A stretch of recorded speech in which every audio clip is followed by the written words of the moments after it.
officials and employees shall not solicit or accept directly or indirectly. So even indirect acceptance, therefore, Your Honor, is covered within the great prohibition under Section 7D.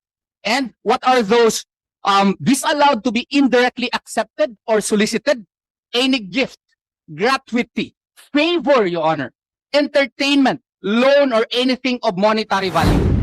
Unang-una, sana napakinggan ni Atty. Torion. Nakikinig po ako. Yes. Yes. Dapat lang makinig ka. Ngayon, number one, ako po ay hindi nag-solicit. Never ako nag-solicit.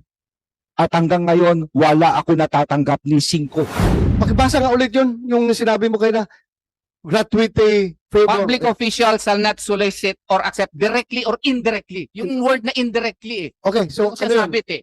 Oh, any gift, gift, gratuity, favor, gratuity, favor, favor, entertainment, entertainment. loan, or anything of monetary value. An award has a monetary value.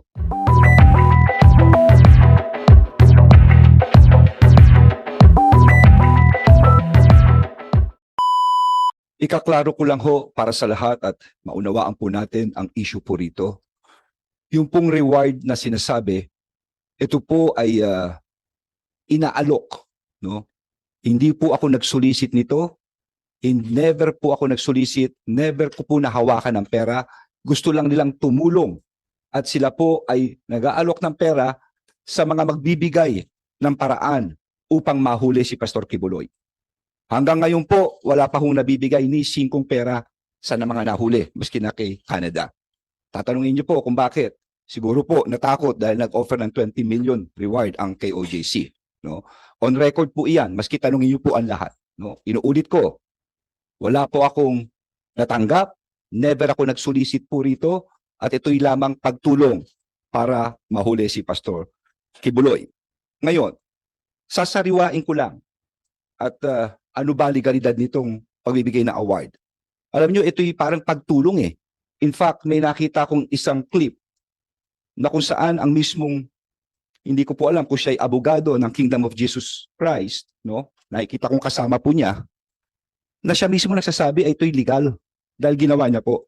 Iyan po ay isang insidente na kung saan mismo ang isang abogado na nakikita kong kasama ng Kingdom of Jesus Christ, siya mismo ang nagbibigay ng reward, no? Mismo sa gobyerno, mismo sa gobyerno. Siya po mismo 'yan. Ngayon, ayon nga sa batas, ito'y klinaro ko na po. Is putting a 10 million bounty on the head of Pastor Quiboloy legal? Yan ang tanong natin. Thank you, Mr. Chair. Go ahead. First of all, let's just make a distinction between the term bounty and the term reward. Okay, reward. This is a Reward. reward, not a bounty. A bounty is for people who should be arrested because they are convicts of a crime or they have outstanding warrants of arrest. This reward covers many things, not just the arrest, but information on the whereabouts of the various accused, no? Kasama na din po doon si Pastor Quiboloy. Naghain po kami ng opinion sa committee na to, at doon sa opinion, sinabi naman namin doon na legal ang pag-alok ng pabuya o ng reward sa mga individual na makakabigay ng impormasyon upang maaresto na makakatungo sa aresto ng isang tao. Bakit po ito legal?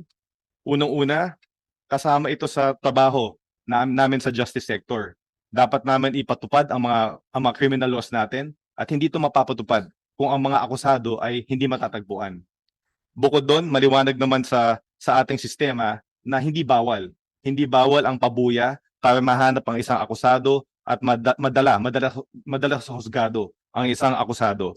Kumbaga, marami pang ang batas na malinaw doon na maaring magbigay ng pabuya sa mga tao na nagbibigay ng impormasyon. Kasama dito ang National Internal Revenue Code, ang Customs Modernization Act, ang Comprehensive Dangerous Drugs Act. At di namin na-cite sa aming opinion, kasama din ang Anti-Terror Act dito. So kumbaga, hindi lang bawal magbigay ng pabuya. May mga batas talaga tayo na nagsasabi na maaari magbigay ng pabuya. Okay, next question. Kung ang pabuya, how about the source of the reward? Legal ba na manggagaling sa mga private individuals or it should come from government funds? Wala namang distinction sa mga batas natin sa source, no? Sa source ng pera na magagamit bilang pabuya. At kumbaga, ang mga pribadong mamamayan, may role din sila sa ating justice sector. Kumbaga, may 5 pillars of the justice sector, no? Kasama dito ang law enforcers, ang prosecution, ang korte, ang mga kulungan, at kasama din ang komunidad. At nasa interest din ng ating mga mamamayan na maipatupad ang ating mga criminal laws. So para sa amin sa Department of Justice, wala pong masama kung magaling sa mga pribadong individual ang salapi na gagamitin para sa pabuya. Go ahead, Senator Robin Hood Padilla. Maraming salamat po, Chairman. Magandang umaga po sa inyong lahat. Peace be with you. Assalamualaikum. Po, meron na po akong tanong kay Yusek na Nicolas Felix T. Sir. Opo. Sir, may ano lang po ako. Kasi sabi nyo, ang sinasabi ng batas, maganda po yon. Ang sinasabi ng batas ay pwede ang private individual. May tanong lang po ako, hindi po ba maabuso ito? Kasi halimbawa, meron kang kaaway, gusto ka lang masabit, yung kaaway mo, ginawa lahat to, mapera, tapos magbibigay siya ng, kailangan po linangin namin yung batas at siguraduhin ba, ano po bang inyong maisasuggest? Sige, salamat po, Senador.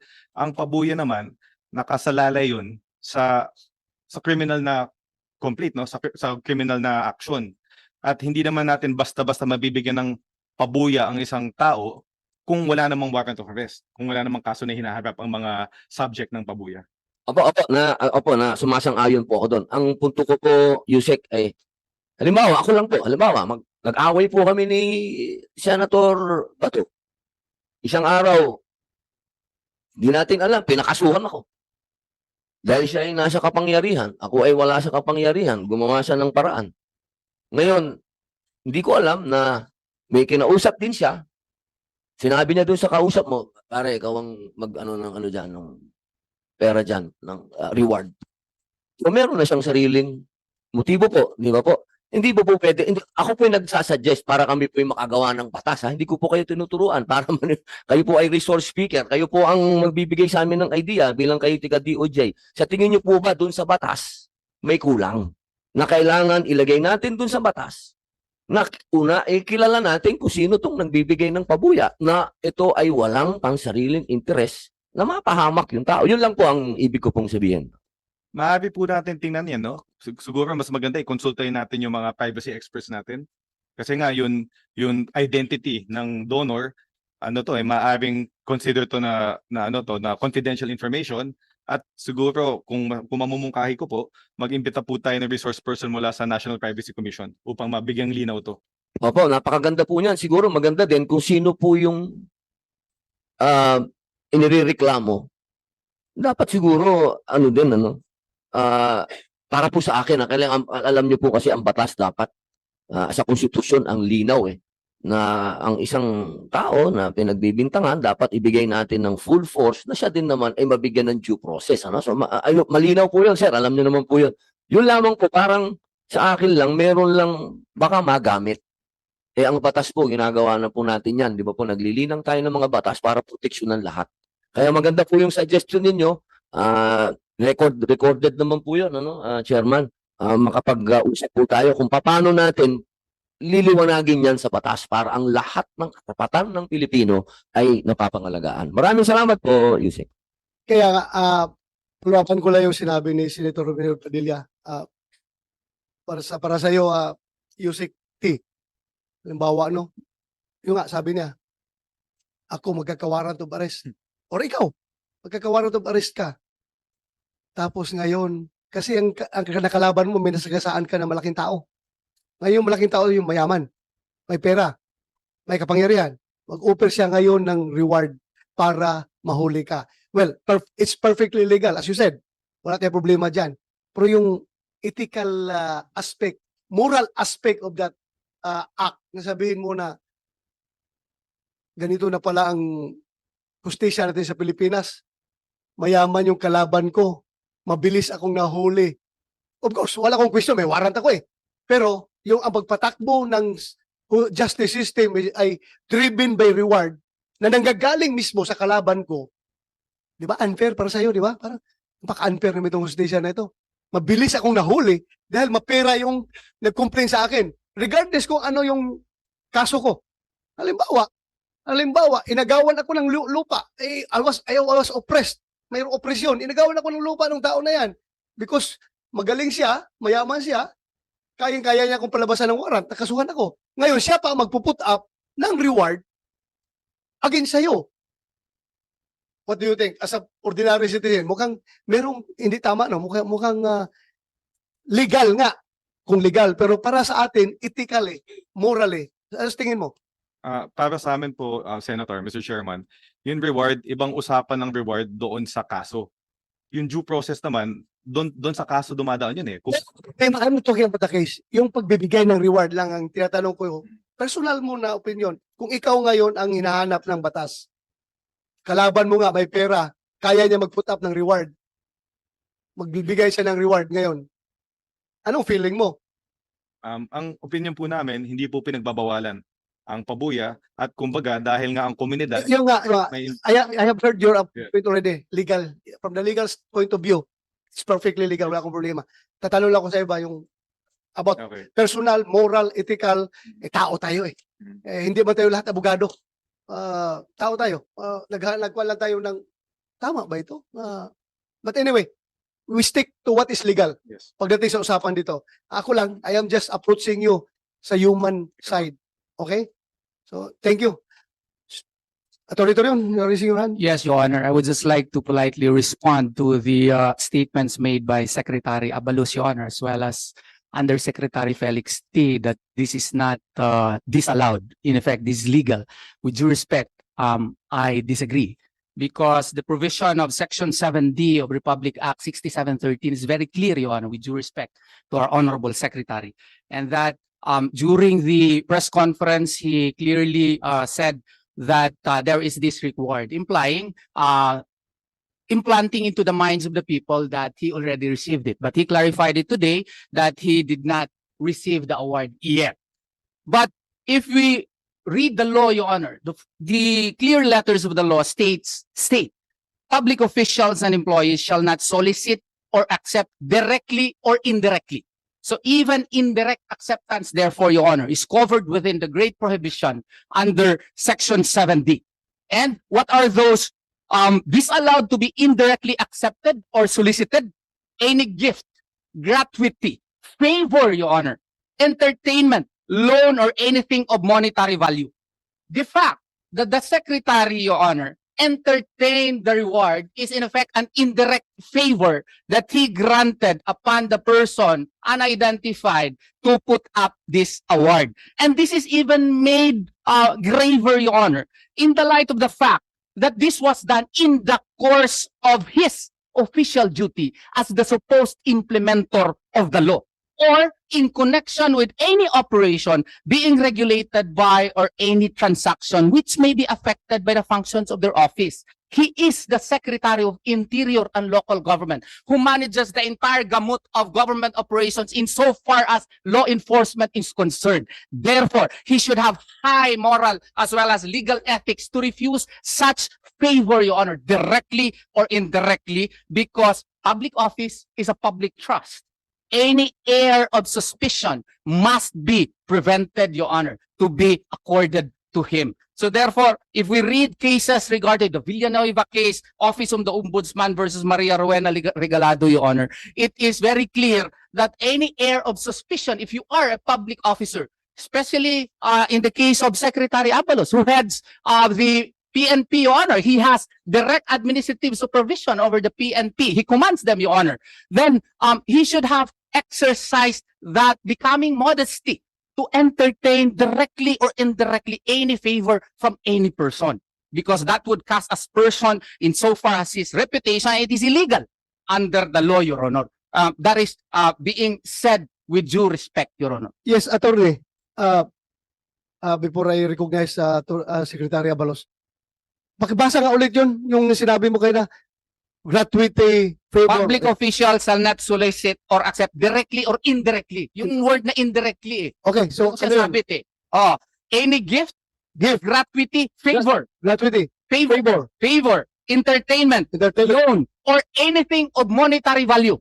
An award has a monetary value. Then he is prohibited from entertaining that directly or indirectly because it has monetary value, especially in this situation, Your Honor, that it is in the course of his official duty. That is Section 70, Your Honor, or in connection with any operation being regulated by or any transaction which may be affected by the functions of their office. He is supposed to implement the law. Now, he has already invited reward hunters, if you don't want to call it bounty hunters, Your Honor, to go after Pastor Apollo Sikibuloy, even if our motion for reconsideration with the Department of Justice is still sitting, Your Honor. Even if the Department of Justice has not acted upon the case for 4 years, Your Honor, and all of a sudden, it was resolved in the height of the Senate investigation by Senator Hontiveros, Your Honor. And there is now a warrant of arrest, and we are still questioning the validity of the warrant of arrest, Your Honor. And now, the good secretary is offering the award from private persons. Note, Your Honor, that PNP did not even offer an award.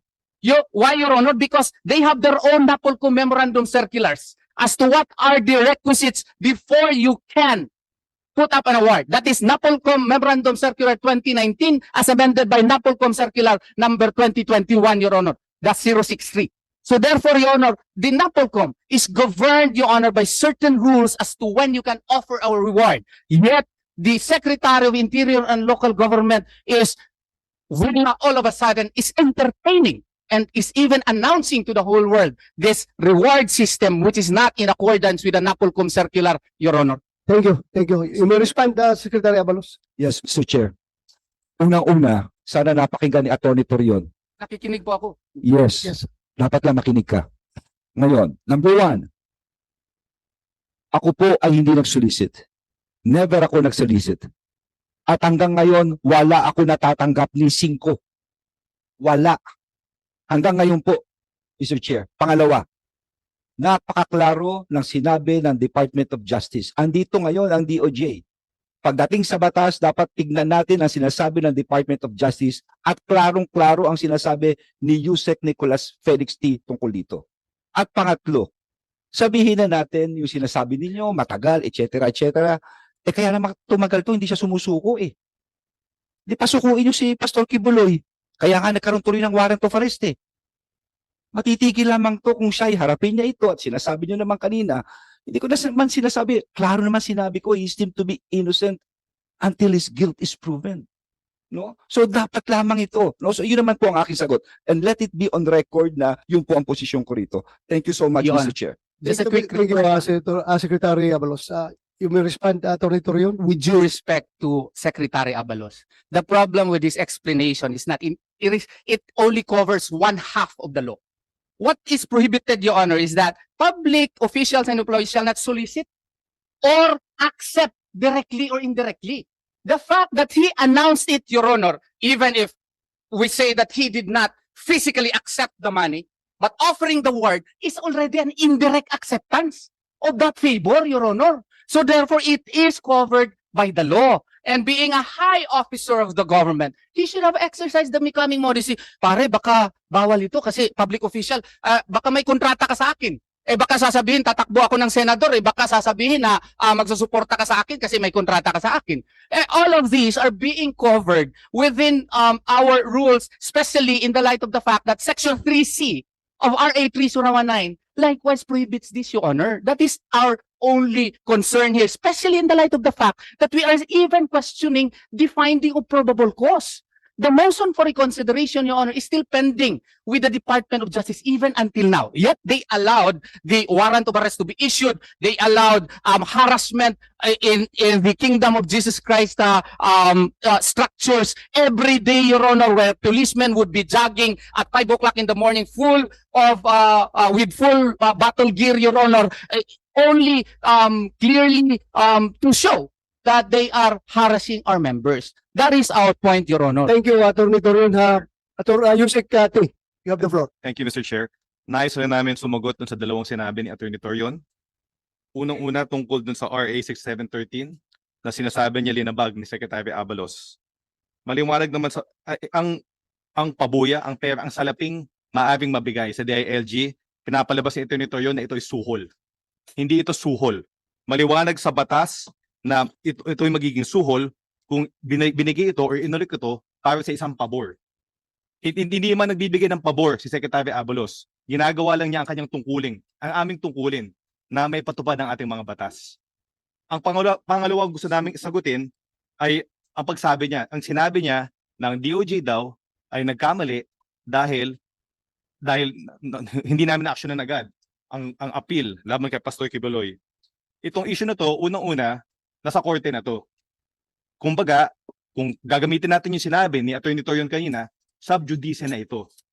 So, kumbaga, sinasabi niya na si Secretary Abalos, linalabag ang sub judice rule, ngayon, ginagawa din niya. At bukod doon, ang korte mismo ang nag-issue ng warrant of arrest laban kay Pastor Kibuloy. So, ibig sabihin, para sa korte, may ebidensya at walang mali ginawang ang DOJ doon sa pagdesisyon sa kaso ni Pastor Kibuloy.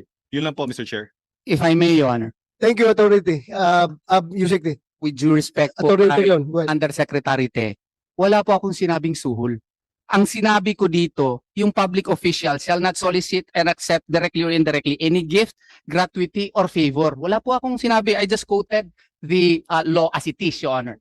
And with due respect to Secretary Abalos, baka meron talaga sipiat po dito. No?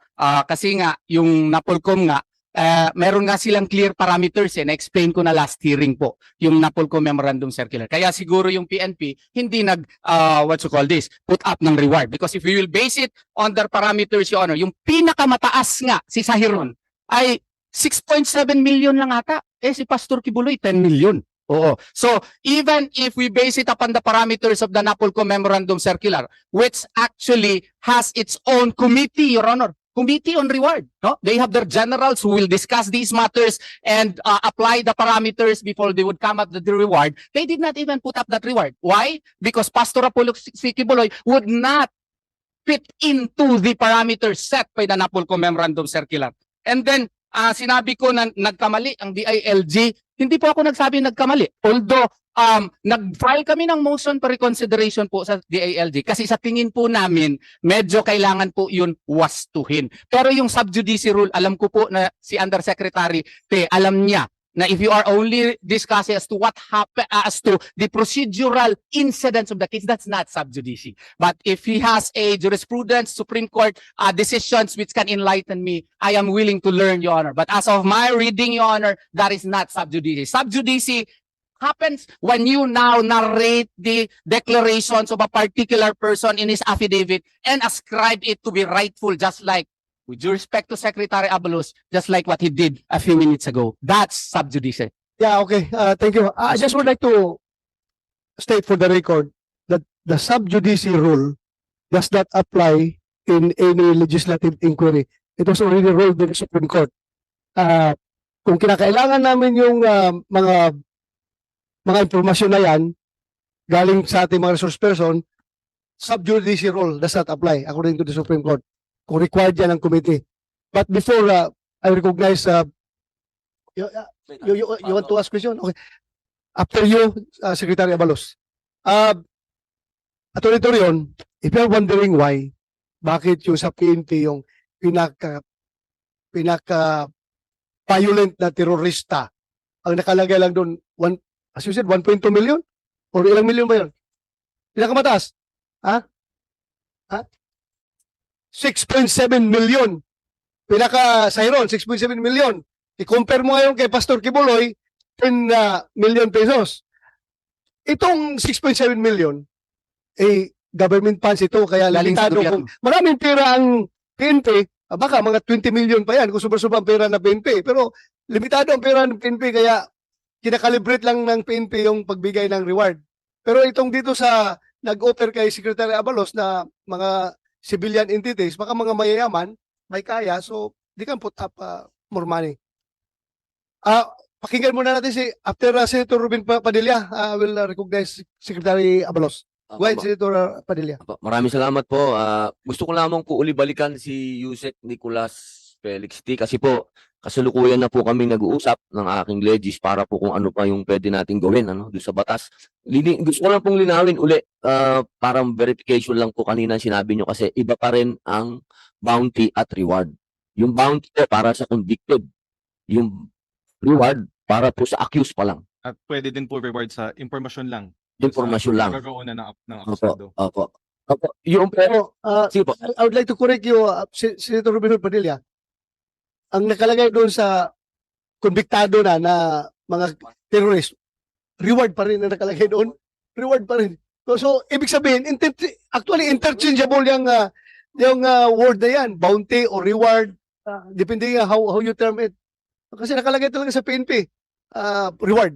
Please continue. Paano po yun? Ano, pareho po ba ang gravity nun? Iba po yun. Iba po yun. Ang convicted, ano na yun, wala na po siyang presumption of innocence. So mas nakakabuti na mas karapat-dapat pa no, na maaresto ang mga taong nakatulan na. Hindi po ba kayo nakaramdam ng parang medyo iba ang trato sa inyo ng batas? Magandang araw po muli. Salamat po sa tanong, Senator Padilla. Mula-mula po talagang wala na po kaming nararamdamang batas. Lahat po kasi hindi na po nabigyan ng chance si Pastor, kami sa KOJC. Magmula po sa kaso noong una sa SMNI, wala na rin po. Puro naman po hindi naaayon sa batas yung paglilitis, yung pag-close ng SMNI. Ngayon kay Pastor po, sinabi na ni Pastor, si Pastor yung masunurin sa batas kasi nagtuturo siya ng mabuti sa amin. Hindi niya talaga to aatrasan, hindi talaga kasi gusto niya talaga makakuha ng katotohanan. Kaso po sa nangyayari po ngayon dito sa ating pamahalaan, wala po kasi kaming matanggap na yung parang justice secretary kasi parang na-weaponize na po lahat ng agency sa DOJ, ang tagal ng kaso, binuhay, sineparate, dinagdagan, naging human trafficking na yung rape, naging, may ngayon nga, may amla na, may money laundering na-freeze na yung mga assets namin. Lahat sa Kongreso, sa Senado, wala po talaga yun po yung nararamdaman namin ngayon. Kaya, Sana i-exempt ko itong committee na ito. kaya nga, nagpapasalamat po talaga kami first time. Salamat, nakikinig naman ng lahat ng buong kingdom citizen dito sa Pilipinas, maging sa buong bansa, buong mundo.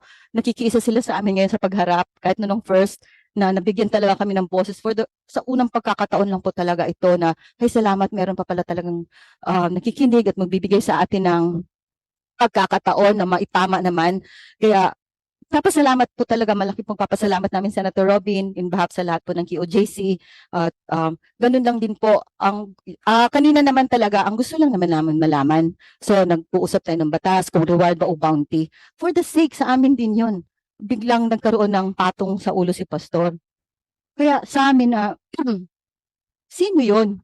Magtatanong talaga kami, bakit meron kaibigan ba namin, kilala ba namin o may kaaway ba si Pastor? Meron bang nagkaka-interest kay Pastor na mawala siya? Ganon. Bakit may influence ba si Pastor? Anong bang interest nila kay Pastor? Bakit ganon na lang talaga sila atat na atat? Grabe sila kung mangharas. Bakit si Pastor, ang dami namang problema ng Pilipinas, ang dami namang kriminal, ang dami namang mga drug bust nila na ayaw ko kung totoo o hindi. Bakit wala po yan? Bakit si Pastor, yun po ang nararamdaman namin ng buong Kingdom Nation. Nananahimik kami. Sabi nila nananahimik ang pulis. Kami yung nananahimik. Wala ibang tinuturo si Pastor kundi pagmamahal, kaligtasan, pagtulong, nation building ever since yun talagang advokasya ni Pastor Kibuloy. Bigla na lang nagkaganito pagkatapos sunod-sunod na po nung mawala po sorry for the pero nung matapos po yung ni PRRD, wala na po, naipit na po lahat talaga si Pastor, gipit na po si Pastor. So yun lang po ang gusto namin ipaabot sa lahat. Bakit po ganon? Kaya maraming salamat po in behalf po ng buong Kingdom of Jesus Christ, Senator Robin, Senator Bato, at sa lahat po alam namin marami pa rin matitino, marami pa rin naman talaga mabubuti ang puso sa ating mga leaders, sa lahat ng mga namamahala. Kaya we are taking this chance at pagkakataon na masiayos po lahat. Sabi naman ni Pastor, ulitin ko lang, kasi hindi na namin kasama si Pastor na haharap naman talaga siya kung ano yung korte. Yung natapos na kaso sa Davao, binuhay lang nila uli sa DOJ, binuhay uli nila sa Pasig at sa Quezon City, nahati pa. Haharap talaga si Pastor, wag lang po talaga wag lang talaga makisawsaw, wag lang talaga makialam ang Amerika.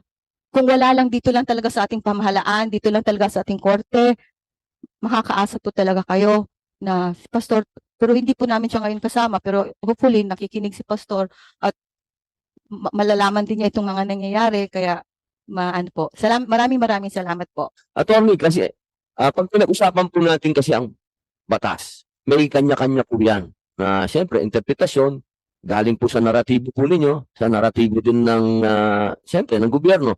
Kayo na po ang tatanungin ko, sa palagay niyo po, attorney, ano po ang kulang doon sa sinasabing batas ng DOJ ni Yusek para ang mga tinatawag pong inakasuhan, yung mga accused, hindi naman parehas ng convicted. Meron po ba kayong nakikita o suggestion na pwede nating ilagay doon sa batas na yun? Wala po akong nakikitang kulang po, Senator. Ang nakikita ko lang ay siguro I understand Yusekte, trabaho niya yan, baka with due respect, baka ganun din talaga yung pagtingin niya. Pero kung basahin po natin yung Villanueva versus People, Your Honor, which likewise involves a violation concerning Section 7D, Your Honor. Doon po ay parang opisyal po siya ng opisyal po siya ng gobyerno. Tapos iniimbestagahan niya yung isang kooperatiba. Nagkuha siya ng loan. Oh. Iba naman yung transaction sa loan pero sa same kooperatiba pa rin. Kinestyon po siya, naging convicted po kasi according to the Supreme Court, para na po hindi ko gagamitin yung memory ko, baka magkamali pa ako at ako'y tao. Ang sabi po dito, the overarching policy objective of RA 6713 is to promote a high standard of ethics in public service. Accordingly, certain acts which violate these ethics, such as that provided under Section 7D, have been declared unlawful and accordingly classified as mala prohibita.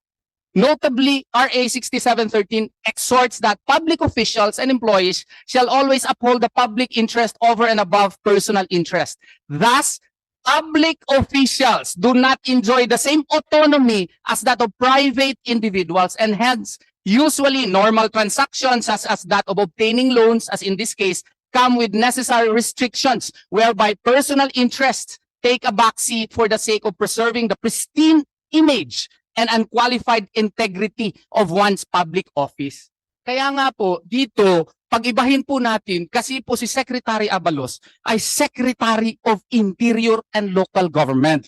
He is practically the alter ego of the President of the Republic of the Philippines. And therefore, high ethics would have reminded him of Section 7D of RA 6713, Your Honor, because the purpose of this is to promote a high standard of ethics in public service nga. So, kung baga, in the performance of your duty, may mga taong magmamagandang loob na Secretary, bigyan natin ng ano yan, 10 million yan.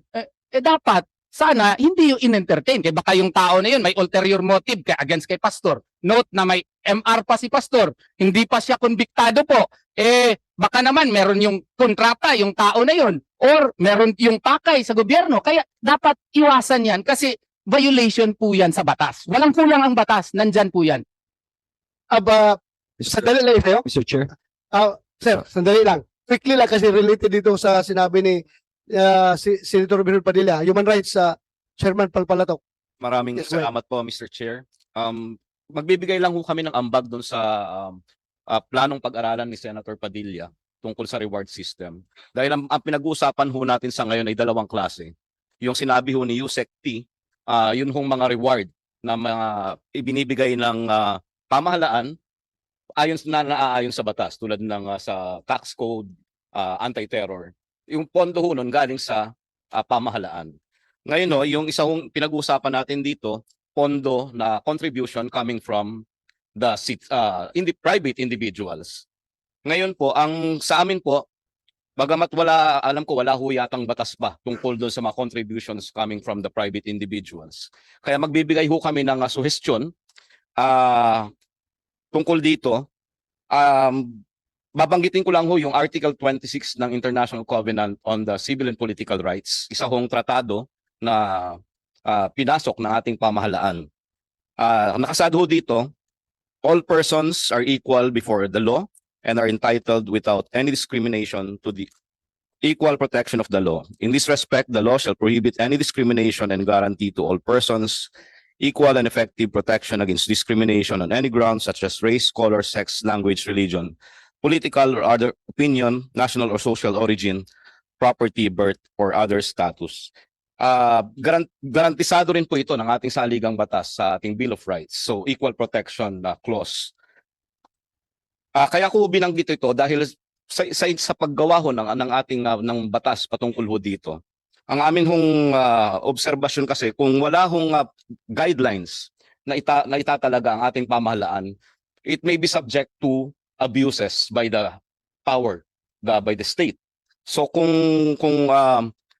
sakali hong gagawin niyo po itong batas na ito, ay magtalaga lang ng tamang polisiya upang magkaroon ng pantay-pantay na pagtingin sa ilalim ng batas ang mga tao, regardless of na may tamang pamantayan kung paano bibigay yung reward or award or bounty sa tao.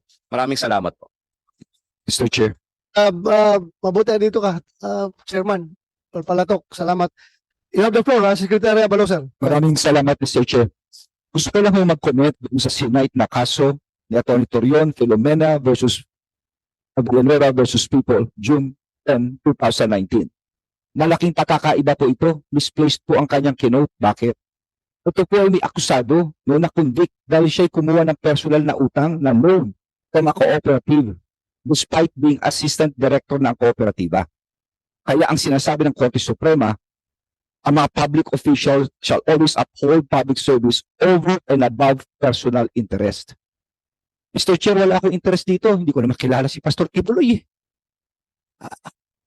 Nagkataon lamang na trabaho ng polis na hanapin siya.